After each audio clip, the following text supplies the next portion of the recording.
Greetings and salutations, everybody. Welcome to the best damn movie-related show on the planet Earth, the John Campea Show. Coming from right here in my quaint little studio. I'm, of course, your host, John Campea, here today to talk about those things that we love the most. Movies and movie news, TV and streaming, and all that good stuff. Joining me, of course, is Jonathan Voico. Hello, everybody. Writer, director, producer extraordinaire, Robert Meyer Burnett. It's surprise day today. And most importantly, of course, you guys are here. Thank you so much for being here, making our little show part of your day. And we got a whole bunch of stuff to get to here today, guys, so we're not going to waste any time, but we're going to start off with this. You guys remember 72 years ago when Peter Jackson and Steven Spielberg did a Tintin movie? And they said, we're going to do a couple of them. One, Peter Jackson will produce and Steven Spielberg will direct. And they made that one. That made like $375 million nearly. That one did. And then the second one, they said Peter Jackson will produce and Peter Jackson will direct and Steven Spielberg will produce. Well, that was 932 years ago. And, you know, it's funny because in the last couple of months, I've had a few people, at least once or twice, write in and say, when are we ever going to get that Tintin? And I've said, you know what? They've never said they're not going to do another one. But I said, with every passing day, I feel like it's less and less likely that we ever will. Until yesterday, my friends, when Peter Jackson announced that he is currently working on a script for Tintin 2. This comes to us from the folks at CBR who wrote the following. Tintin fans rejoice. Peter Jackson has just confirmed that his sequel to the Steven Spielberg-directed The Adventures of Tintin is back in active development. At Jackson's Cannes Film Festival Rendezvous, The Adventures of Tintin received the best sequel update it has gotten in years from the filmmaker himself. I've been working with Fran Walsh, his writing partner on just about everything, on another Tintin script, Jackson revealed on via Variety. I was writing in the hotel room here. It's an active, real thing, and I'm getting back into the Tintin world, and I actually love it. Jackson also addressed why he was set to direct Tintin 2 instead of Spielberg. He explained, the deal was that Steven directs one and I direct another. Steven did his film, then for 15 years, I haven't made mine. I feel very awkward about that. All right. I saw that movie before the dark times, before the Empire. Wow. It was, you know, it was a fun little film. I liked it. I've never met anybody who thinks it's the greatest film in the world, but I don't think I've ever met anybody that didn't like it. Like, it's a charming, fun little movie. I didn't have any experience growing up with Tintin here in the U.S., so it was not subject matter I was aware of, but I did like the film. Listen, I've never read a single thing of Tintin. Didn't know anything about it till I saw it. I mean, I knew it was a classic thing, but I've never seen anything about it. So this whole idea of Peter Jackson and Steven Spielberg doing like the vampire leadership from Underworld, one awake, two asleep, them leapfrogging each other, supposed to be doing, you know, alternating Tintin movies. It was such a great idea that, especially, like, remember, we're not that far removed from Lord of the Rings at that time. Mm-hmm. And like Spielberg, the GOAT, and Peter Jackson, the hottest guy at the time, were going to be doing this, and it never kind of came together. I do wonder if it's too late. I do, because like it's been like 64 years. I mean, it's been a long time. What did Peter Jackson say? 15 years. I mean, the Titanic had just sunk. Literally. And the Jedi's fire had not gone out of the universe. Yeah. They were literally filming, or they were literally screening the first Tintin on the deck of the Titanic as it was going down. Uh-huh. I just don't know. Look, I think this is good news, but I just wonder if it might be too late. 15 years later, and it's not like the first Tintin was an $800 million film. Don't get me wrong, making $374 for a film of that nature is pretty good. But I mean, I don't know. I don't know. I mean, I'm not going to doubt Peter Jackson, but still. Anyway, right. Rob, you hear about this. Are you surprised that he's saying, yeah, I'm picking up the Tintin thing again? No, I think it was probably, I think Peter Jackson had some kind of he just needed to walk away for a while, go make some cool documentaries. He made his World War I documentary with new technology. It was amazing. He made that great Beatles documentary, probably just to clear his head, And now I think, and by the way, I'm a Lovely Bones fan. I like the Lovely Bones. Hearing the Super Tooch talking about how those are really disturbing part to play. But I think he wants to get back into it. Filmmakers are filmmakers, and I think that Peter Jackson, this is the kind of thing he probably has loved his whole life, and he wishes he had made a Tintin movie, and I think he'll go make it. I want to see it. I want to see a Peter Jackson Tintin movie. Now, look, I should be clear about this because I'm seeing a few people in the live chat, and hello to everybody in the live chat, who are getting kind of excited about this. But not to, as Chris Carr would say, yuck on your yum, but do keep this in mind. I see somebody, awesome, Tintin 2 is confirmed. No, it's not. Peter Jackson saying he's writing something does not necessarily mean it's going to get made. Right? Like, lots of scripts get written to a lot of things that never get made. And I'm not saying there's not going to be a Tintin 2, but Peter Jackson is working on it. But just keep in mind, it's really just something he's working on right now. Doesn't necessarily mean it's going to come to fruition. But this is the most positive sign anybody's seen from a project like this for a long time. So whatever you guys think about this, are you wanting to see Tintin 2? Did you see the first one back in 1971? Well, whatever you guys think about it, jump down into the comments section below and let us know your thoughts. All right, guys. With that down, let's move on to this, shall we? One last kill. That's all there is. Just one last kill and 318 more after that. The Punisher special presentation. Something we've been waiting for a long time. Dropped last night. We heard the first reactions to it, and we talked about the first reactions. They were pretty glowing. And listen, I love Justin Bernthal's Punisher. John Bernthal's Punisher. That's his brother. That's his brother, Justin Bernthal. The Educator. There's the Educator and there's the Punisher. And I loved the Netflix series. Loved it. I think I liked it more than most people did. I really enjoyed it a lot. Love seeing him in Daredevil Born Again season 1 again. It was like nothing has changed. He was right back in the action again. And I've been really curious to see this. And I gotta say, when it started last night, I totally forgot about that logo. Marvel special presentation. I'm like, I do too. I love it. I love that thing. I totally forgot all about it. And it really is a sign that the special presentations are back. So what did I think of Punisher One Last Kill? The 44-minute special. Now, listen, I do want to give a heads up. We'll probably go into some spoiler details. Plot is not the main thing about this special. Just so there's really not a lot to spoil per se, because this is not a plot-driven thing. But nonetheless, I do want to give you a heads up. We'll probably go into some details about it. And you know what? I'm going to tell you right now, this may surprise you. I did not like it as much as most people did.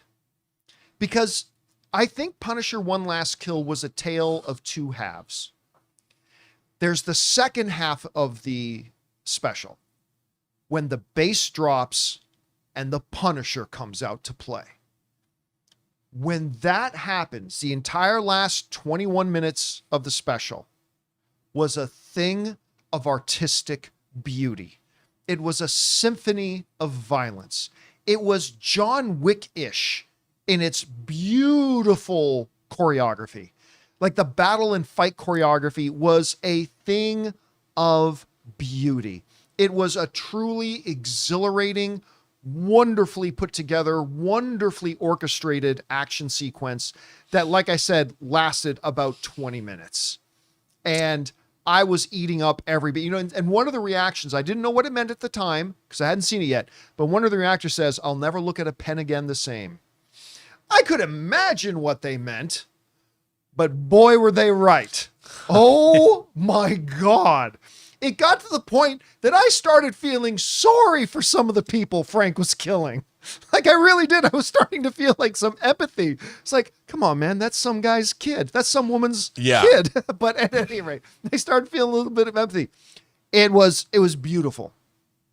The other thing that I really liked about it was the basic bones of the construct of the idea of the special, which was this. Once Frank finishes his revenge, what's left? As the memory of one of his fallen comrades said to him, "What's your purpose now?" And the idea that Frank now has to find what his purpose is after he finished taking out everybody responsible for the death of his family, at least in his head, right? That is a great seed to start something with. I love that. I did. And I also really like that by the end, he finds, I won't go into how specific, but by the end of it, he kind of figures out now what his purpose is. He rediscovers a purpose. And I thought the basic idea of that was wonderful. Okay. But you can't ignore the first half. And the first half, I'll be straight up with you guys, I found a little bit disappointing. Because it doesn't feel like this is the Frank we've gotten to know in Daredevil Born Again, in the original Daredevil series, or in the Punisher series. It feels like a Frank who has regressed. Like, you know what it felt like? It felt like the Frank, this is what I said to Rob earlier, it felt like the Frank, we were just meeting Frank the day after he lost his family. Right. That's what it felt like. And when you go back and look at Frank in all the other stuff, yes, he's traumatized. Yes, he's savage. But in his own way, he's also disturbingly articulate. He's also extremely well thought out. And I just kind of felt like he just became kind of a blibbering mess in this. You know, and it's like, and I was I'll be honest with you, I was kind of disappointed with it. I felt like they just completely forgot where we just saw Frank. Right. We just saw him. And this feels like a completely different guy now. Earlier much Frank. earlier. And so I got to say, I didn't really like the first half. And I'm just kind of sitting through, I'm like, I hope this picks up. And then the bass drops and Punisher comes out to play, and it was wildly entertaining at that point. So for me overall, would I say in a thumbs up or thumbs down world, was this a good or a bad special? In a black and white world like that, I'll say this was good, because by the end of it, I was kind of grinning, like going, oh my God. And it was really fun. It delivered a lot of the main staples you want from a Punisher product, right? I just think that the way they've portrayed Frank before has been much superior. And I just thought you could have had a better first half while maintaining the deliciousness of the second half. So was it good? Yeah, I thought it was good, but I do think it could have been better from that point of view. Anyway, Rob, you had a chance to watch Punisher One Last Kill. What did you think about it? You know, I kind of feel exactly the way you did. And this seems strange to me, but the brutality of it all, I mean, it was very much along the lines of Garth Ennis. You know, he was so over the top with the violence, but it was really brutal. It really bothered me. In my head canon, I'm like, okay, this is right in the wake of Kingpin and the end of Daredevil. You know, it follows, there's no law and order. The streets are falling to chaos or whatever.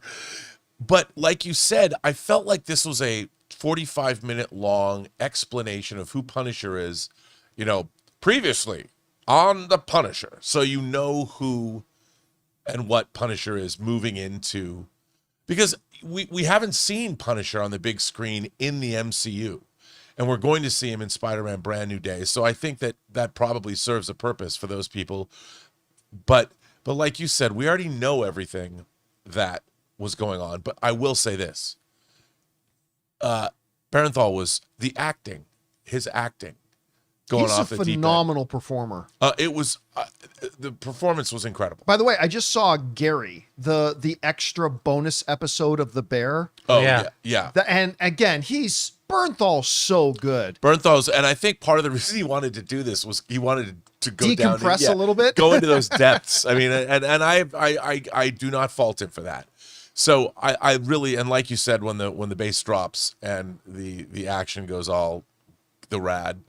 I was really into it, and it was a lot of fun. Again, though, I found myself, the brutality of it was hardcore, you know, and I was really Remember when shook. people were worried that Disney's going to Disneyfy the Punisher? No, the fuck they didn't. No, they didn't. No, they did not. didn't. I'm just glad that guy at the end got his comeuppance because that. Oh, has there been anything more satisfying on a television screen? After, I have 4 dogs, and I was very upset by that big sequence, and I'm like, I am so glad that man got vindication. He got his Marine Corps hat back, and he got vindication. That line, when that guy said, the best line, honest, I think the best line in the episode was, "That's not the only thing he took from me." Yeah. Oh my God. Like, what is it about us? We as people, we can see like inhumanity on untold scales and go, "Oh, wow, that's hardcore. Oh, yeah, yeah." Somebody kills a dog. I And feel we're like that with any animal. That effer gotta die. That guy's like, when that happened, I'm like, I was stunned. Like I was like, I couldn't believe they actually went there and they did that. Like that was such a moment of brutality. I'm like, okay, this man must be revisited later. He must be revisited later. Well, I'm not supposed to bring this up, but there's a great moment in Star Trek when Spock says that it's easier for human beings to contemplate the death of one individual than it is to contemplate the death of millions. And it's true. He's so true. It's so true. Could it be? Could it be El Guapo? Could it be? I haven't seen it yet. Once again. None of that was in modern Star Trek, by the way. It's all classic. Yeah. I'm going to see it probably tonight. But, I mean, you guys talked about his regression. I mean, oftentimes if you're dealing with PTSD, the things that originally triggered you can make you regress into almost a blabbering, individual. Yes. Could that be what they were exploring? Maybe, but the journey to that I see. They would didn't have make been it more interesting. Yeah. And this is the other thing I mentioned earlier was that when the special starts, it starts after Frank has taken out the rest of the people he deems partially responsible for the death of his family. And I'm like, that's an odd choice to have happen off screen. That's an odd choice. By the way, kind of as a side note, I don't know if I'll be able to get it on screen here or not, but I will certainly try. I don't know that I'm going to be able to. Let me see if I can. But during the episode, if any of you guys watched our Comic-Con, let me get sorry about this, guys. This is the danger of trying to do stuff live instead of pre-recorded. For any of you guys who watched our CinemaCon streams, you guys will remember that on one of our after studio presentations, our friend Nadia, also known as Gotham Geek Girl, came on and did one of our episodes with us. So I'll see if I can get this. Yeah. See if you can get this on there. Yeah. So if you guys were watching the Punisher special last night and all of a sudden Nadia comes on screen, like, why does that girl look familiar? Because that's Nadia. That's Gotham Geek Girl, which it's so funny because she didn't even tell us. I guess she wasn't allowed to tell us. Yeah. Because we're sitting down watching the special last night and Anne is like, that's Nadia. Anne and Nadia go shopping. It's like, that's Nadia. I'm like, no. And we read, I'm like, holy crap, that is Nadia. So that was Gotham Geek Girls in it. So good on her for that. Anyway, guys, question is for you. What did you think about the Punisher One Last Kill? To me, it was a story of two different halves. The second half, I ate up and I loved. I just think the first half could have been done better. But anyway, overall, I kind of enjoyed it. Whatever you guys think, jump down into the comments section below and let us know your thoughts. All right. With that down, guys, let's move on to this, shall we? One of the other things that's coming up in the Marvel Cinematic Universe, obviously, you'd be forgiven if in the aftermath now of Daredevil, and of course Punisher had its thing, and we got Spider-Man Brand New Day right around the corner now, and then of course Avengers Doomsday, you would be forgiven if you forgot there was another Marvel project coming, live action, by the name of VisionQuest. It's coming. Paul Bettany coming back as Vision. What happened after the end of WandaVision? Apparently we're going to find out.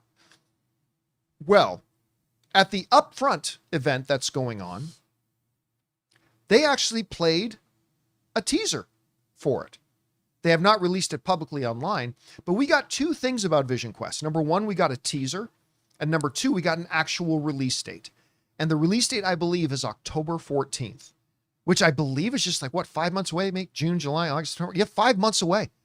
So 5 months till VisionQuest. And we got a little bit of a description for what people saw in their VisionQuest teaser. This comes to us from Comic Book Movie, who wrote, for most of the footage, we see Bettany in his human form, essentially watching Vision's memories like a film.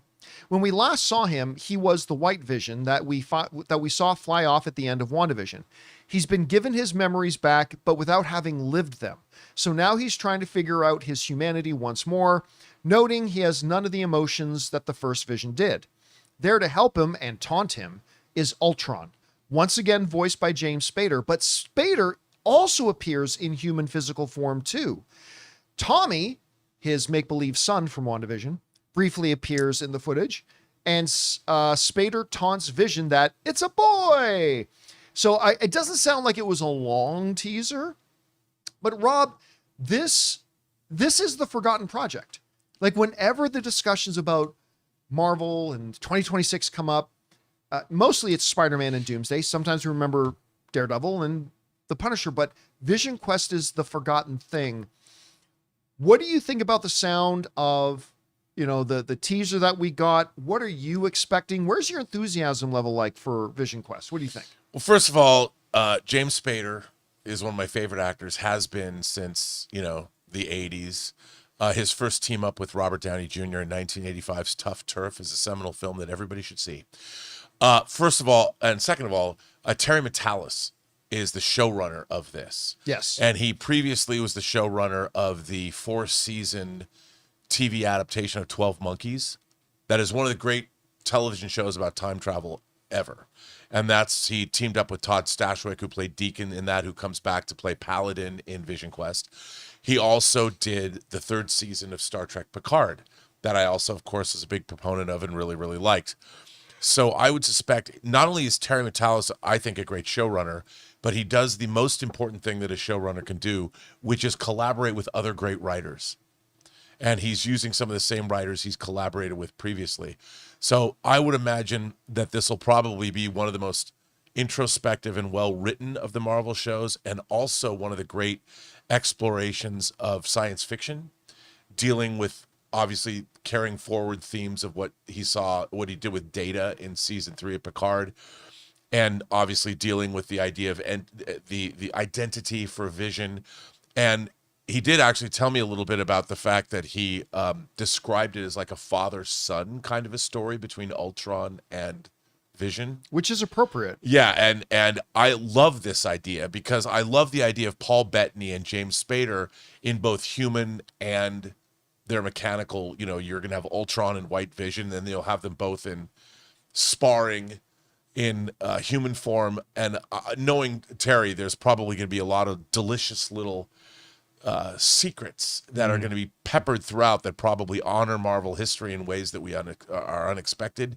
And I cannot wait to see this show, because I'm expecting one banger of a program, and that is going to be a great science fiction show and a great entry into the MCU. By the way, one of our viewers, Chino1991, asked 2 very important questions. He's asking, how many episodes, how long are the episodes, and will the episodes come out all at once?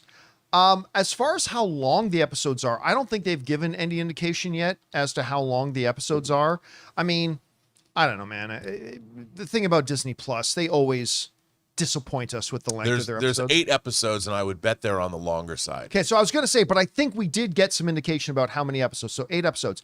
Now, as far as will they drop all the episodes at once, they have not made that official, but I don't think there's any chance in hell they drop all the episodes at once. Nah. I mean, they've only done that once or twice, and it was with shows that they had no hype for, like Wonder Man, which ended up being amazing, but that show had no hype. And then correct me if I'm wrong, did they not do that with Echo? Yeah, they did. They did, all. And Echo was terrible. So I don't think they're going to drop VisionQuest all at once. I would imagine that this show is going to be weekly, because it is a prestige show. It has prestige people working on it. And if you think about it, I mean, James Spader coming off like The Blacklist, and Paul Bettany is a feature film actor. You've got 2 actors that are going to spar with one another that's going to really elevate this material. And I think, remember, this is the last Marvel piece of the puzzle that we're going to get before Doomsday. It's post Spider-Man, it's pre Doomsday, and we're going to find out, Vision is amazing. He's not in, I don't think Vision is in Doomsday unless they add him on reshoots. I don't know.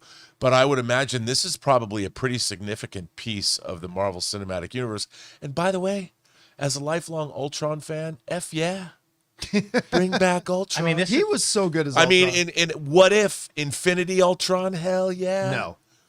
Yes. I don't want Infinity And Ultron. more Ultron, the better. And the fact that they're bringing back Spader, I am so excited for this. I can't wait. What were you going to say, Jonathan? This should end, what, about 2 weeks before Doomsday comes out? Well, no, this was Or 3 weeks? Actually, It's October. Probably just a couple of weeks. Yeah. I didn't think about that. You're right. Probably just a couple of weeks before Doomsday. Well, forgive me, Doomsday. Doomsday. Yeah. That should all come out there as part of that too. All right, guys. Question is for you. What do you think about this? They dropped the first footage for VisionQuest, and we've gotten a release date now. It's going to be October 14th. I'm looking forward to checking this thing out. Whatever you guys think, jump down to the comment section below and let us know your thoughts. All right, guys, listen, we got a whole ton of other stuff to talk about here. But before we do, we're going to take a quick second and thank one of the sponsors of today's episode of the John Campea Show, our friends at BetterHelp. Guys, we want to take a second to thank a sponsor of today's video, BetterHelp. Guys, May is Mental Health Awareness Month, and I think it's a really important reminder that no matter what's going on in our lives, we don't have to go through it alone. And honestly, I think a lot of us carry around stress, anxiety, pressure, or uncertainty without ever really talking about it. Whether it's work, family, finances, or just trying to keep up with life, sometimes it can feel overwhelming. You guys know that one of the things I've learned is that nobody has all the answers on their own. Sometimes just having someone to talk to, someone who can listen and help you sort through what's on your mind, can make a huge difference. And therapy can be a really valuable tool for that. BetterHelp has over 30,000 licensed therapists and has helped more than 6 million people worldwide. They'll match you with a therapist based on a short questionnaire, and if you ever feel like it's not the right fit, you can switch to another therapist at any time. You don't have to be on this journey alone. Find support and have someone with you in therapy. Sign up and get 10% off at betterhelp.com/Campea. That's better, HELP.com/Campea. And thank you to our friends at BetterHelp for sponsoring today's episode of the John Campea Show. All right, guys. That down. Let's move on to this. And if you saw a recent open mic we did, to me, The Boys is the greatest superhero show of all time. It's not only the greatest superhero show of all time, it might be in my top 15 favorite shows ever.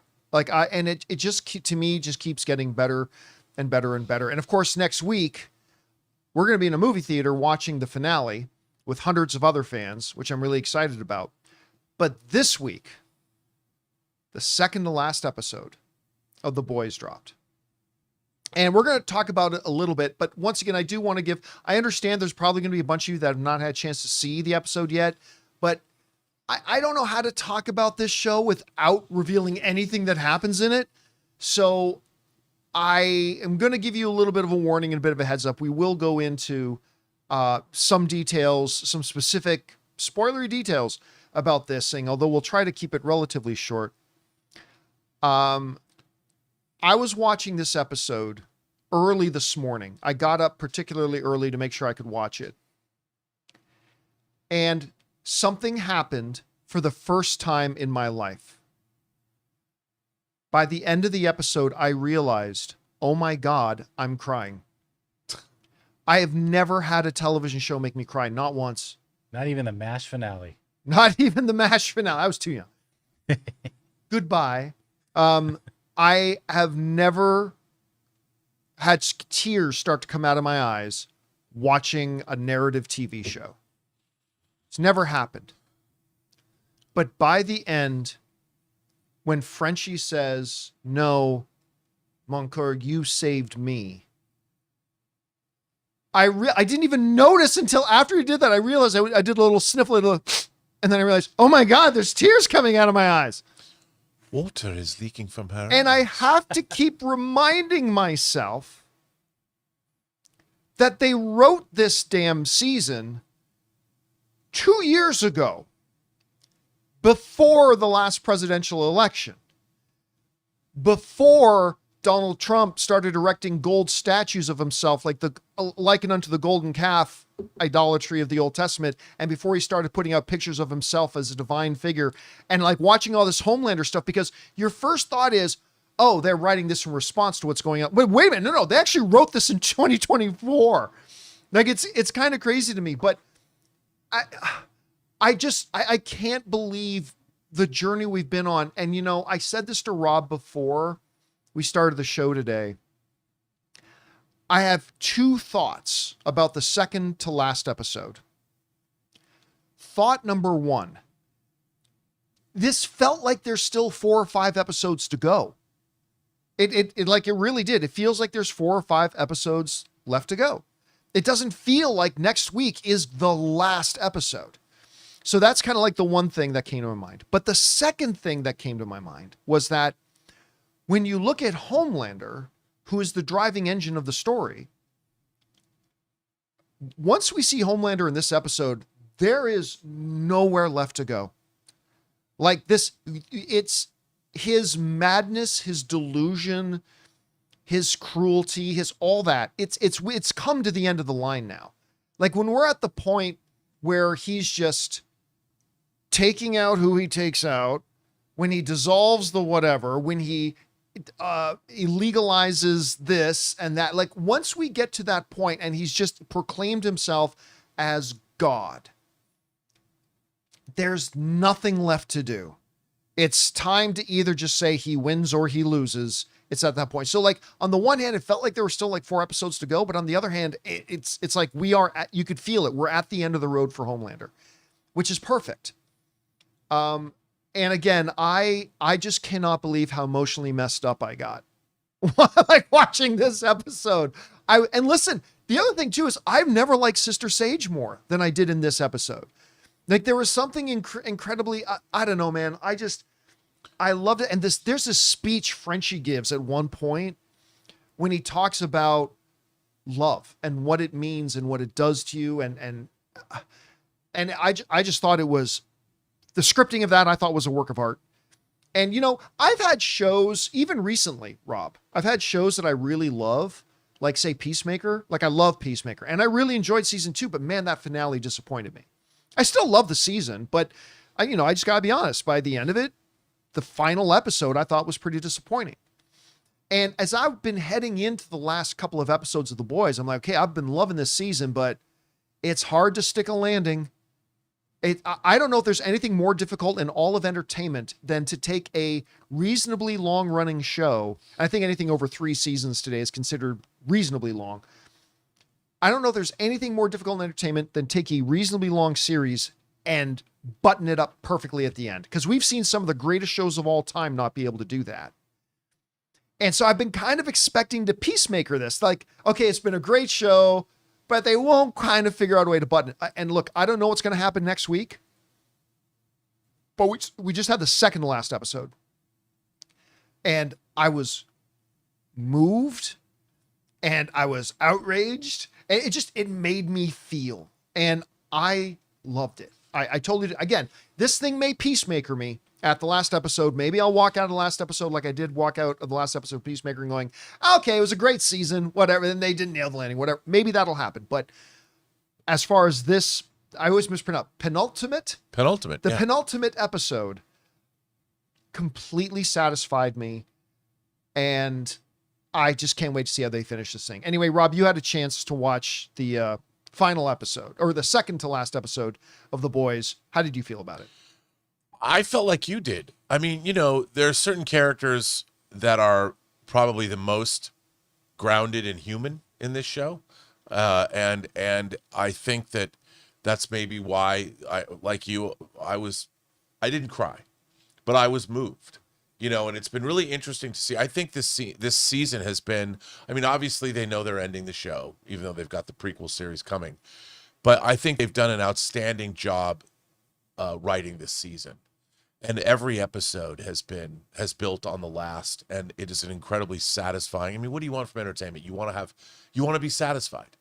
And I think that these last 3 episodes have exceeded my expectations, and I have high expectations for the show anyway.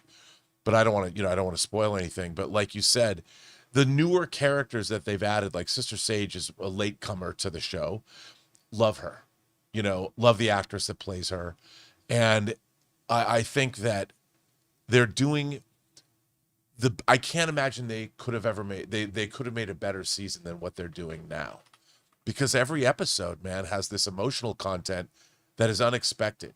Because this show sometimes got really crass and over the line. And you're 100%, just like, yeah. And it's really interesting that there's still that, but they've really toned that element back. And they're really, the fact that it's as emotionally hard hitting and is affecting all these episodes as it's been it's a pretty great testament to Kripke and his writing staff and the actors. The actors are great. Oh, they're so, you know what? Here's the other thing too. There have been so many times the low key, most dominant side character in the entire series, I think, has been the Deep. Right. And he's been on such, he gone from the dirtiest of dirtbags to kind of making you feel a little bit of empathy for him as you move on into the seasons, then becoming just even worse. And you're wondering, where's this going to end up? His relationship with A-Train was is what happened to A-Train going to have any kind of motivation for him, whatever. And so I'm curious to find out how, especially with what happens in this episode. By the way, shout out, peak cameo, Samuel L. Jackson, ladies and gentlemen. Oh my God. But where they ended him off in this episode, it's how are they going to end off him? The girl who was one of the heads of VOT now, she was vice president. I keep forgetting the character's name. But she started off as just the assistant girl at VOT. And now if in season 1 you say, yeah, that character there, yeah, she's going to end up as president of the United States. Be like, what? So how is she going to end? How is a bunch of these side characters going to end? How is she going to end? How is Deep going to end off? Whatever. It reminds me a lot when you look back at the actual Boys comic book. The big ultimate final threat is actually Black Noir, who you find out in the comic. Now, they've deviated from this massively. You find out in the comic that Black Noir is actually a clone of Homelander. There's this one great frame when they he gets revealed because I did something bad. It's that's a chilling frame in the comic. But it really reminds you of just how far they've deviated this. Ashley, thank you guys in the live chat. Ashley was the name of the character. She's hilarious. I don't know why. I love the Ashley character. But they have deviated so far from the source material. And this is one of those, I've said this before, I'll say it again. This is one of those rare exceptions where the adaptation of it has far exceeded the original source material. Yeah. I just think the show has gone so far beyond the original comics. So anyway, Rob, we're heading into the finale. Any predictions about now? Before I said the way I thought it ends. This is what I said before. I said I think, Soldier Boy's blast is what ultimately may depower him, and then either Ryan comes back and takes him out, or they bring Marie in from Gen V. Remember, I said this before. They bring Marie in from Gen V. I'm still kind of thinking it's going to be something like that. Yeah. I think it's going to end in a way that we don't expect.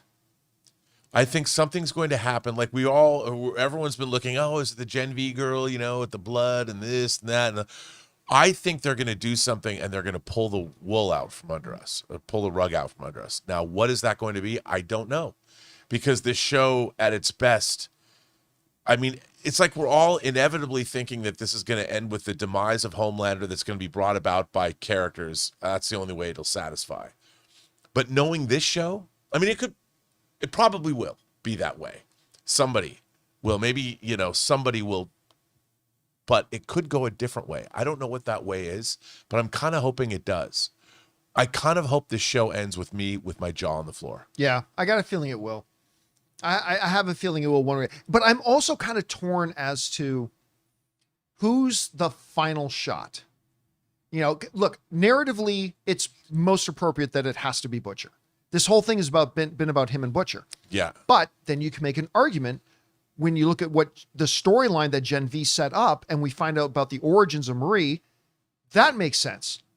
But at the same time, when you look at the whole construct of all the seasons together, this has been Injustice Gods Among Us, where Homelander is the Superman character and Starlight is the Batman character. So Starlight would also kind of be appropriate. But then there's Ryan, the son, who Homelander tried to beat to death. That also becomes so there's so many valid options on the table that I'm just kind of, I don't know what they're going to do. I also think it's going to end like the Who would sing about or something. Long live the new king, same as the old king, or whatever. We're going to have that kind of, whatever's going to happen. The world is not going to be all okay. You know, this tyranny in some way, shape, or form is going to continue to go on, because that's the boys. That's the universe. All right, guys, question is for you. What did you think about the second to final episode ever of The Boys as we're heading into the finale next week? By the way, did you know that because they sold out all the tickets for The Boys thing, they added more screenings of it? I did not. Yeah, they added a bunch more screenings, including, I think, some 11 o'clock screenings at night and stuff like that. Wow. So, hey, listen, if you try to get tickets before and one of the many people who couldn't get them, check again, because they just opened up a whole bunch more screenings because they literally sold out within minutes. That's cool, though. Everywhere. All right. With that down, guys, let's move on to this, shall we? Well, as a movie guy, my favorite day of the year, other than Christmas, is the Oscars. It's my big thing on my event calendar every single year. Love the Oscars. And one of the big questions, of course, going into the Oscars every year is who's going to host. Now, for the last couple of years, Conan O'Brien has been the host of the biggest night in the movie industry. And he's done a pretty good job. He's not going to rank in my top 5 favorite Oscar hosts. I had some criticisms about the job he did this year, but overall pretty good. Yeah. And the one thing you can say about him, it's pretty safe. It's a pretty safe guy to do it. Well, apparently they were happy enough with it that, according to Variety, Conan O'Brien is to host the 2027 Oscars, making it his 3rd year in a row. I think the last guy to host 3 years in a row might have been Billy Crystal. Don't quote me on that. I could be totally wrong about that, but I can't remember the last time somebody hosted 3 years in a row. But he's going to be coming back to do it again. Listen, I'm a little bit torn on it because on the one hand, I think he's a very funny guy. Like, I think Conan is incredibly funny and one of the most quick-witted of the whole late night gaggle of people. Like, I think he's very, very quick, very sharp. But I also don't think like we get the best Conan O'Brien at the Oscars either. But again, it's a safe choice. It's not like the year that Anne Hathaway and James Franco hosted, where you're like, oh my God, don't do that again. Don't get me wrong. Not that I think he was perfectly fine, perfectly safe. And I think picking him again is a pretty safe pick. And I think he'll do fine. But I would like to see him open up a little bit more, maybe next time. I don't know. How you feeling about him coming back to host the Oscars? Look, I thought he did a fine job. You know, he kept the show moving along. It was innocuous. But yeah, I would like to see him unleash a little bit more, make the show like, you know, it's hard to make the Oscars some edgy comedy show. It's not going to be the roast it doesn't need to be edgy, but I mean, just cut loose a little bit more. But yeah, but I thought the show was pretty safe. But I think he was a good host. You know, I thought he kept it. Somebody moving. In the live chat, I'm trying to see if I can catch the name, and it was Casual Phenonymous in the live chat is saying, and I agree with you really a lot. He says he's really good at making it look natural. Yeah, he does. And that's his strongest suit, is like, he looks totally comfortable up there. You know, what's the name of this? Seth, the guy who does Family Guy, Seth MacFarlane. Seth, yeah. You know, when I liked the time Seth MacFarlane hosted. I thought he was very funny. But he never looked comfortable. Conan knows all these people too. Yeah, you're right. He does. So I think our viewer's right. I think maybe his best strength is he looks very natural up there. He feels right at home. It's not an alien environment for him. So that's one really good thing. Because he's used to being in front of a live studio audience. Yeah. And that's a hard thing to do. So 100%. All right, guys. question is for you. What do you think about this? Conan O'Brien is coming back to host the Oscars for the third year in a row. You know, maybe Kimmel hosted 3 years in a row. I can't remember. I'll look that up a little bit later. Whatever you guys feel about it, jump down to the comment section below and let us know your thoughts. All right, guys. With that down, let's move on to this. You know, when I first heard that they were going to be making Creed, I thought, what an idiot idea. Terrible idea. Nobody cares about the son of Apollo Creed. It's either Rocky or it's not, right? That's how I kind of felt. Till they made it. And it's like, damn, that was good. It was really good. Creed 2 was also quite good. Not quite as good as the first one, I don't think, but it was still quite good. I like Creed 3. Me too. As well. One of the interesting things about it, though, there's a kind of a Mandela effect I think a lot of us have, that when we think of the Creed films, we think there were big monstrous hits. They weren't really. They did okay, but I don't think any of them ever hit 400 million. But they're not expensive either. No, but they're not super expensive, so they do well, but it's not like they're these huge phenomena films, right? Like that first one was 174. Yeah, the first one, which was why I was a little bit surprised when they made a second one. And I think that worldwide? Yeah. And then the second one made more, but I think it was still only in the mid to high 200 millions, if I'm not mistaken. And then I don't think the third one got to 400 million either. 214, and then I'll look up Creed 3. Yeah, 214 for the. So again, not a lot. I mean, The Devil Wears Prada 2 has made more money than all of the Creed films probably combined. But I think what was the third one? 276. So it didn't even hit three. None of them have made 300 million. But if it cost the first one only cost 40 million, so it was profitable. Again, like I'm saying, they did fine, they did profitable, but they weren't these big phenomenon films. It's not like everybody went out to go see them. Like again, but solid. None of them even. Oh, I love the series. Yeah, like a double. I really, really enjoy the Creed films. So I would be excited to hear about a Creed 4. I don't know if I'm excited to hear about this though. At that big I think it's called the Upfront event that's going on that we referenced a little bit earlier. Michael B. Jordan has announced that they're doing a Delphi series for Amazon TV, and of course, Delphi is the boxing gym, right? That's that Duke ran in the old Rocky films, and Duke's son now runs, of course. And I got to be honest with you, I don't feel any excitement for this. Michael B. Jordan's not going to be in it. I'm sure he'll cameo. I'm sure he'll direct the pilot. Or maybe direct. There was no word about that because he's got 2 other series he's got coming to Amazon too. He's got that Fourth Wing, and he's got a Muhammad Ali series called The Greatest also coming. Michael B. Jordan's producing 3 shows for Amazon TV. But this is the one that's interesting me, that they're going to try to create a cinematic universe out of Creed.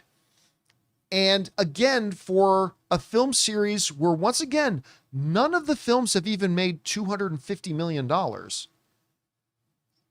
And after doing 3 of them, as much as I like them, I'm any interest I would have would be because of him as Adonis. I'm not interested in the guy running the gym. I gotta say, I'm just not all that interested in it. So again, if he was more of a main player, then you'd have my attention.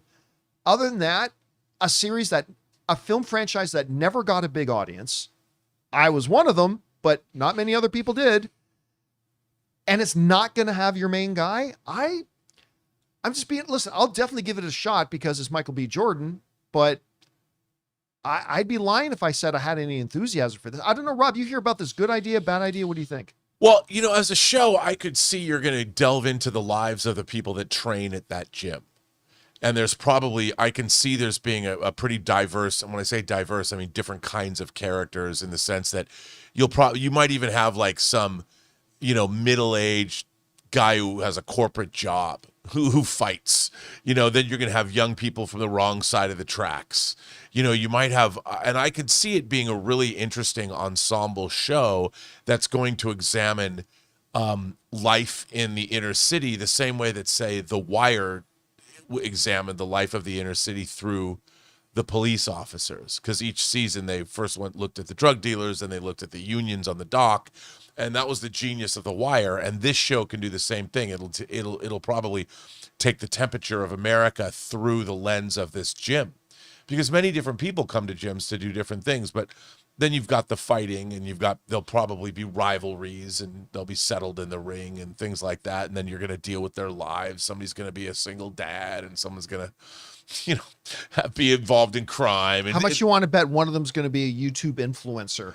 That could be too. Ooh, influencer boxer. Influencer boxer. There'll be a Fight Club Influencer episode, smart. bare knuckles. But I could see a show like that, depending on who writes it and who's going to be in it. I could see a show like that actually being a prestige series. I could see that if it's done well. I hope it works. Nobody went to go watch the movies, and so I just don't know if that. Like, normally when you're going to make a show out of something that's based on the big screen, the thing on the big screen was wildly popular. Yeah. And again, the Creed films just never, as much as you and I really like them, they were never all that popular. That's So why I think it's the interesting. idea, they must be strong enough that they'll greenlight it. They probably have an outline or a premise, or maybe there's already a pilot script and they're like, this is really good, we're going to do it. I guess I'm more interested in his Ali show. Yeah. The Greatest. I also don't have much interest in this Fourth Wing thing, whatever it is. But again, you never know. These things start, and they could end up being some of the best They could stuff do a we've ever period seen. piece crossover, kind of like Yellowstone, where Ali goes to the Delphi gym to train. A time-traveling Muhammad Ali. No. It's back in the day pre-Mickey. Or they'll have a young Mickey, like in the 60s. Like a flashback? Yeah. Because apparently it's going to be about the modern gym. So Yeah, but that's what I mean. They'll go back Okay. in time to when it was first established. or what was the guy's name who played Burgess Meredith. Burgess Meredith. Young Thank you. Burgess Meredith. Somebody will play him. What are you doing, kid? It'll be the episode where he realizes women weaken legs. He's like, I'm going to remember this That's someday. a callback. Why do you do these things? All right, Twilight guys. Zone reference. Question is for you. What do you think about this? They are expanding and now making a Creed cinematic universe by having a Creed spinoff show without Creed, but in the boxing gym in Delphi. I don't know if anybody's going to watch it, but I'll give it a shot just because Michael B. Jordan's producing it. Whatever you guys think about this, jump down to the comments section below and let us know your thoughts. All right, guys.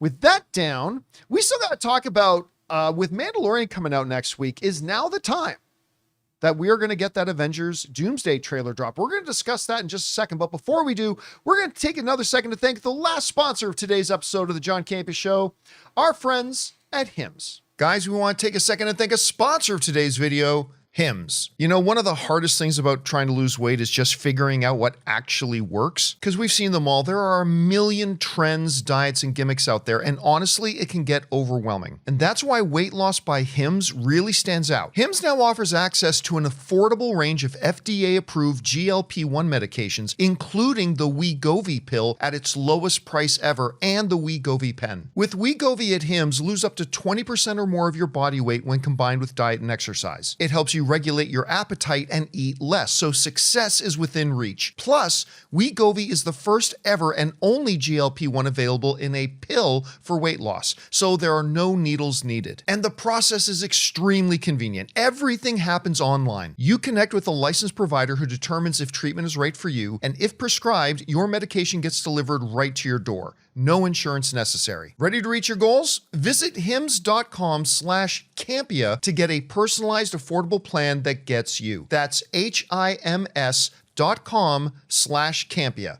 hims.com/Campea. Based on advertised cash price for 30-day supply of medication only. Membership required, fee not included, and billed separately. Weight loss by Hims is not available in all 50 states. Wegovy is the registered trademark of Novo Nordisk A.S. To get started and learn more, including important safety information, Wegovy clinical study information, and restrictions, visit hims.com.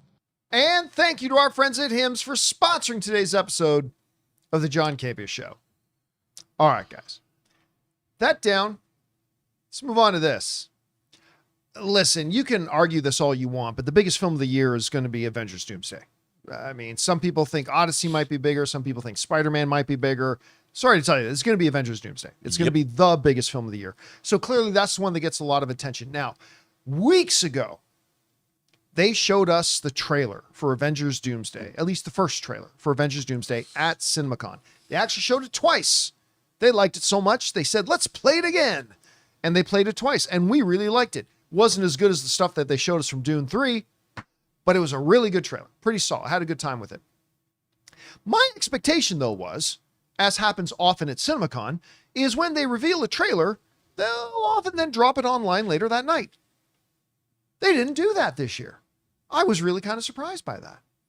So it's left a lot of us thinking and wondering, when are they going to reveal this Avengers Doomsday trailer publicly? Now, one of the big potential suspects has been obviously the upcoming Disney film, Mandalorian and Grogu, that comes out next week. A week from tomorrow. A week from tomorrow it comes out, which is kind of weird. Like, it's kind of snuck up on us. But we're going to be watching it on our movie meetup tour, which we'll talk more about tomorrow. And so there has been the thought that maybe they're going to drop this trailer with Mandalorian and Grogu. I don't think they will, but there are several, I believe, strong arguments as to why maybe there will be that trailer in front of Mandalorian and Grogu. The first one is this.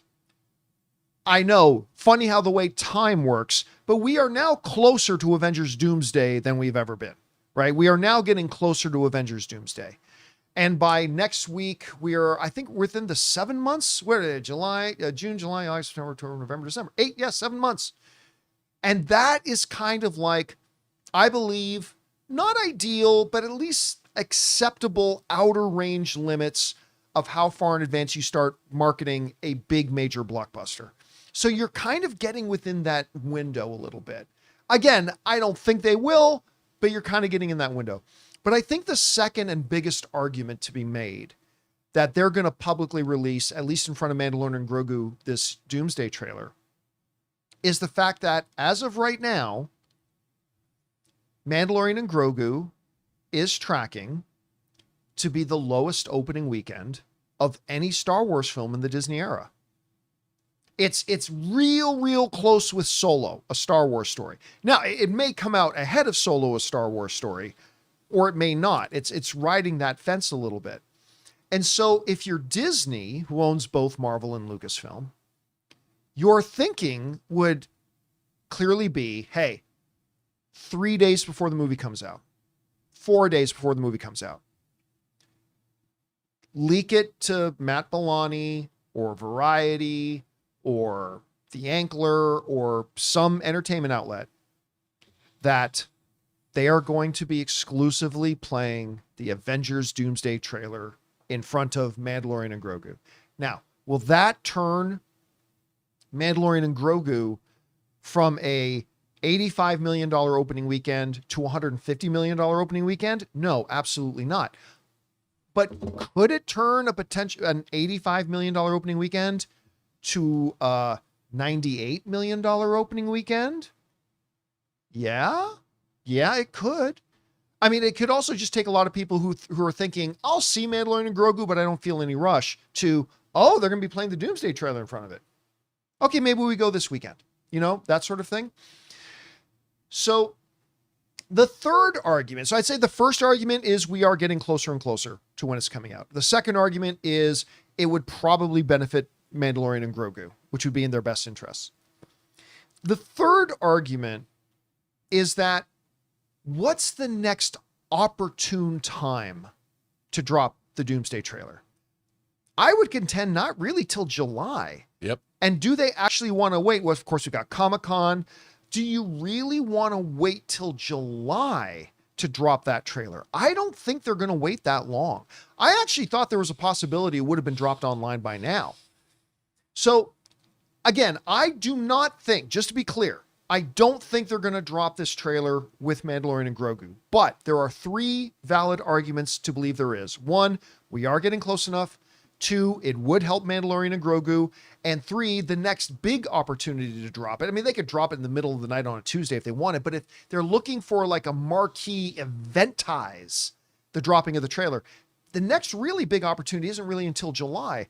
So if you wanted to believe it was going to come out with Mandalorian and Grogu, I think those are 3 very good reasons why you're not insane if you think that's the case. Anyway, Rob, we are now 1 week and 1 day away from Mandalorian and Grogu. We're going to walk into that theater. Are we going to see the Avengers Doomsday trailer play in front of that movie? Why or why not? Okay, I'm going to say that conventional wisdom, the safe bet would be to say yes. And maybe they'll hold off and not release it online till the next week. And I think that would be the safe bet. But my gut feeling, and again, I haven't talked to anybody about this, I don't know, is no, they're not going to release it. And I'll tell you why.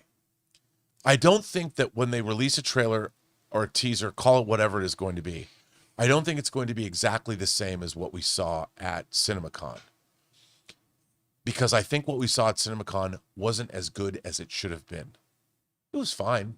You know, it was interesting. You got to see the characters together. But it was really it does not represent, it's really from 2 basic bits in the movie. And a lot of time they do that because it's a teaser trailer.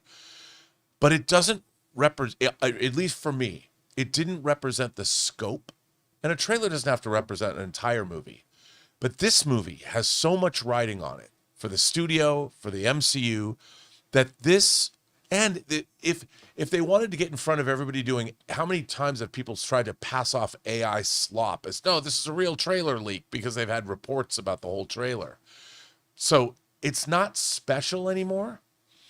And I think they always knew they were going to give CinemaCon a taste, but they always knew that this is not what we're going to release to the general public because we have to give them more.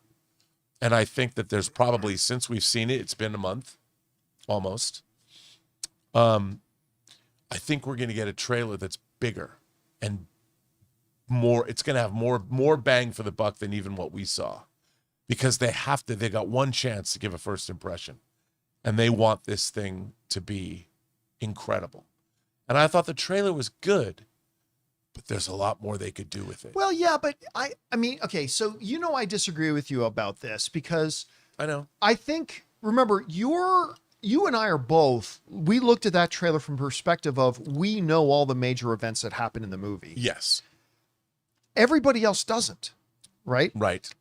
The second thing is, and tell me if this is being unfair, but I feel like often when we have this discussion about particularly first trailers, I feel like we are on this discussion all the time, is that the first trailer is never meant to give you a lot. The first trailer is meant to give you a flavor, like a little bit of a flavor, right? And then this other thing we talked about before too is, if you remember, I think it was the first trailer for Infinity War. I think it was for Infinity War. It literally showed us almost nothing from Infinity War. It was just a lot of recordings from the previous movies, right? It had the feels. It did have 100% it had the feels. 100% it had the feels.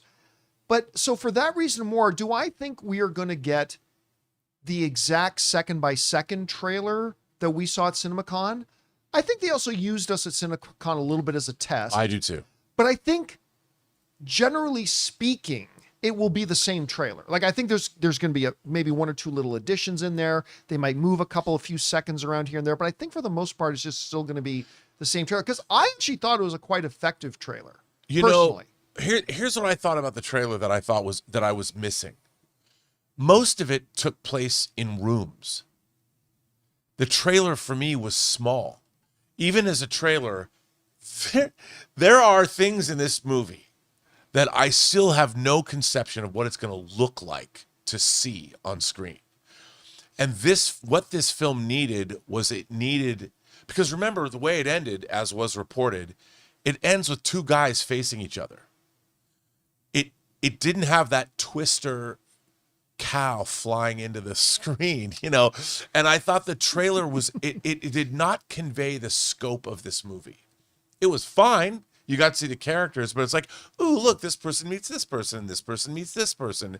It was missing the oomph. Again, I think that's stuff you save for a second or a third trailer. Myself personally, most of the time I would agree with you, but this trailer. Again, I contend though. I propose to you that I think your reaction and mine, maybe to a degree, would have been different had we not had foreknowledge of the stuff that happens in the movie. True. And I think for the most people who are going to watch this trailer for the first time, who don't know all the major stuff that happens in the movie, they're going to look at this.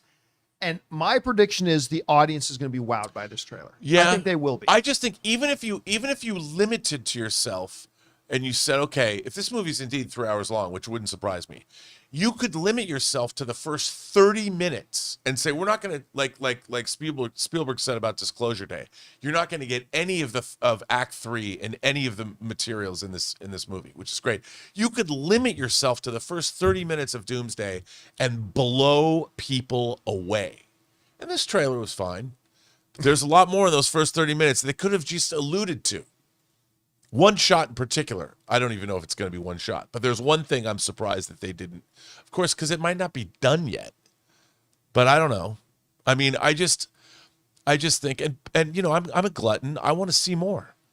You know, it's like Kirsten Dunst in Interview with the Vampire. I want more. You know, after she tasted the blood, and that's kind of the way I feel about this movie. So you could very well be right, and most people, but I think now, after all the AI slop and all the people are going to talk about it and go, oh yeah, and they're going to be like, it's mid. I needed more main character energy. No cap. Whatever. I mean, look, you're going to get some of that. Yeah. I think you and I both believe we're going to get some of that regardless of whatever. But but at the end of the day, you don't think they're going to show this trailer in front of Mandalorian and Grogu.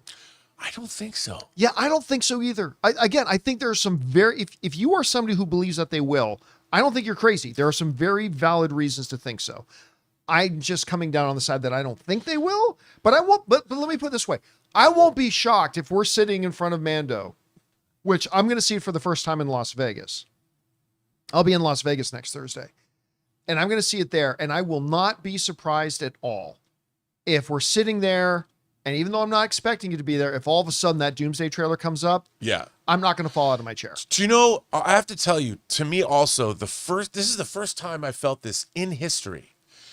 The tag of this Avengers Doomsday trailer that we saw at CinemaCon has been duplicated pretty well by AI slop. And that was their big zinger. And when it was at CinemaCon, it killed. But it's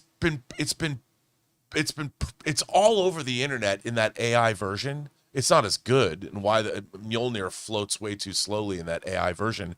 But that, because it's been reported and spoiled, I'm willing to bet there's no way they put that trailer out with that same zinger, because it's no longer a zinger. The internet and AI has killed the end of that teaser trailer. They've got to come up with something new. I think you're still talking about 5% of the people who'd be watching it afterwards. I really do. I think there's maybe, because I myself have not seen that. I myself haven't seen the stuff you're talking about. And if I haven't seen it, if I haven't seen it, I think there's probably a lot of common average moviegoers that probably haven't seen it too. I mean, maybe. But again, I do think you're right though, in the sense that, like, when we do get it, I don't think it'll be the exact same frame by frame what we saw. I think they will probably take it back into the lab, remix it a little bit. But that one shot of a certain someone with a giant magical axe coming down on somebody, I guarantee that shot's going to be in the trailer. Yes. 100% that shot's going to be in the trailer. And that's way better. It's way better in the trailer than any of this AI crap that I've had to endure. And I think they'll leave in Shang-Chi fighting Gambit. Well, that's it, because that, people meeting people, but that was cool because you don't expect, that was unexpected. Yes, like these two guys are, it's unexpected that Channing Tatum's in the MCU at all. So there you go. Anyway, guys, question is for you. Do you think, with Mandalorian and Grogu coming out just next week, do you think we are going to get an Avengers Doomsday trailer in front of it? There's a lot of reasons why it would make sense. I don't think they will. Which side of that fence do you fall on? Are there other reasons to believe that they will or won't do that next week? Whatever you guys think, jump down to the comment section below and let us know your thoughts. All right, guys, and that'll do it for today's installment of the John Campea Show. Thank you so much for being here and making our little show part of your day. Big special thank you to the thousands of you guys joining us in the live chat. It's been a lot of fun today watching you guys with your conversations and your comments going on in there and talking amongst yourselves. It's always such a pleasure to have you guys here, and it makes doing the show a lot more fun having you guys here too.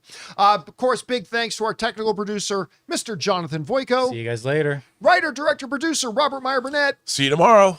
My name's John Campea, guys, and until tomorrow, my friends, bye-bye.